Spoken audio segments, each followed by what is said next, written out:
नमस्कार। एक बार पुनः never say retired you channel के इस नए वीडियो में आपका स्वागत है।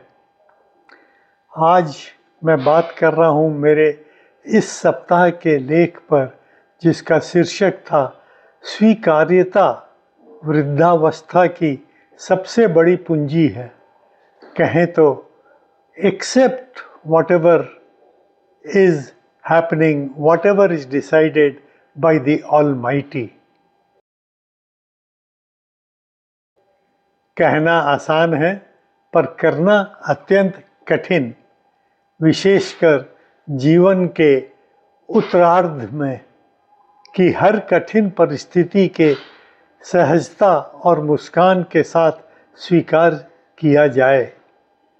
उम्र अनुभव तो देती है, पर दुख, आघात और पीड़ा से बचाव नहीं करती।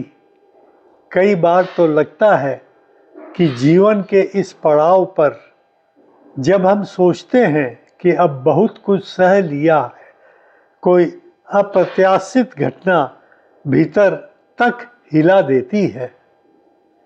शुरुआत मैं अपने एक हालिया व्यक्तिगत आघात से कर रहा हूँ।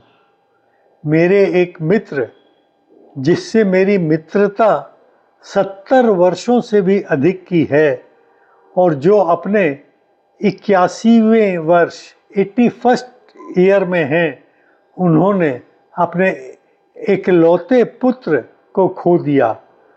महज 46 वर्ष की आयु थी उसकी, एक दुर्घटना में। ऐसी खबर किसी भी माता पिता के लिए वज्रपात से कम नहीं होती।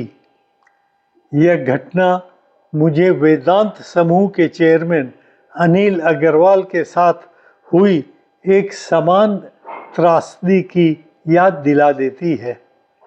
कुछ समय पहले उन्होंने भी अपने 49 वर्ष के पुत्र को एक स्कीइंग दुर्घटना में खो दिया। इसके बाद उन्होंने जो पत्र लिखा वह सोशल मीडिया पे वायरल हो गया था। उस पत्र की पंक्तियां सीधे हृदय को छू जाती है।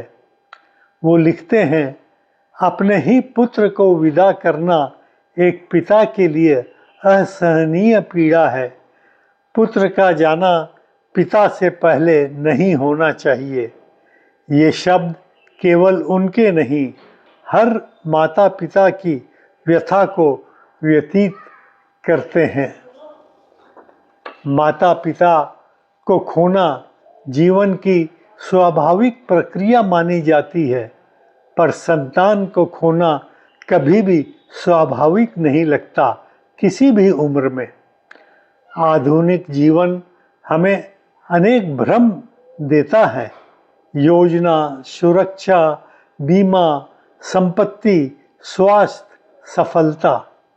हम मान लेते हैं कि सावधानी हमें हर संकट से बचा लेगी, पर जीवन कोई गारंटी नहीं देता। वह बिना चेतावनी दिए प्रहार करता है। इसीलिए वरिष्ठ जनों को यह सीखने का प्रयास करना चाहिए कि हर परिस्थिति को स्वीकार करे मुस्कान के साथ। यह मुस्कान पीड़ा से इनकार नहीं है, नहीं समर्पण। स्वीकार्यता कमजोरी नहीं, बल्कि आंतरिक शक्ति का प्रमाण है। यह हमें गरिमा के साथ दुख को जीने का साहस देती है। जब तर्क असफल हो जाता है, तब आस्था शेष रह जाती है। आस्था दुख को मिटाती नहीं, पर उसे वहन करने की शक्ति देती है। मृत्यु ही जीवन की एकमात्र निश्चित सच्चाई है। उसका समय हमारे हाथ में नहीं। इस सत्य को स्वीकार करना भय नहीं है, बल्कि विनम्रता लाता है। वरिष्ठ जनों के लिए यह बोध चिंता नहीं, शक्ति का कारण होना चाहिए। जीवन आगे भी हमें चौंका सकता है, कभी सुख में, कभी दुख में। हमारी असली परीक्षा सुख में नहीं, संकट के समय होती है।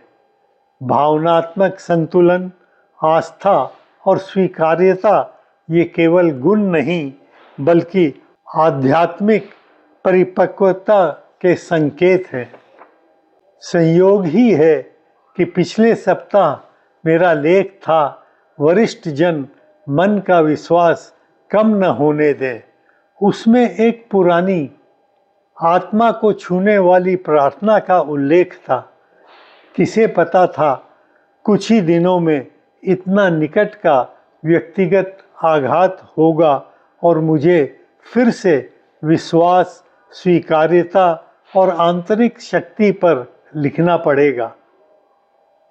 जीवन की लंबी यात्रा तय कर चुके वरिष्ठ जन अब यह भली भांति जानते हैं कि धन, सत्ता और प्रभाव सब नियति के आगे तुच्छ हैं। जिसे हम बदल नहीं सकते उसे गरिमा के साथ स्वीकार करना ही बुद्धिमानी है। और यदि यह स्वीकार्यता एक शांत मुस्कान के साथ हो सके तो वही सच्चे अर्थों में उम्र की कमाई हुई समझ है। इस पूरे लेख को, जो पिछले सप्ताह कई अखबारों में छपा है, हमारी वेबसाइट पर आप पढ़ सकते हैं। हमारे YouTube चैनल को सब्सक्राइब करना न भूलें।